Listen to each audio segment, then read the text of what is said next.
Zdravo, jaz bi pa danes nekaj malega povedala o slovenski noti, ker sem videla, da imate še samo nekaj dni do zaprtja prijav.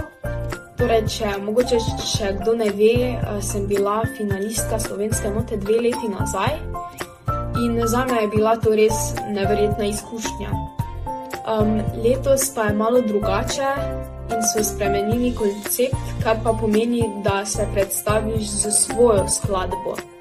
In mislim, da je to super priložnost, da še mogoče svojo skladbo razširiš širši publiki.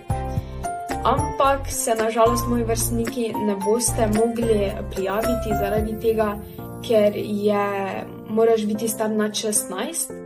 Vsem ostalim, ki pa imate možnost, da se prijavite, pa res svetujem, ker nimate nič za zgubiti, saj probati ni greh. Tako sem si jaz rekla in srečno. Adijo!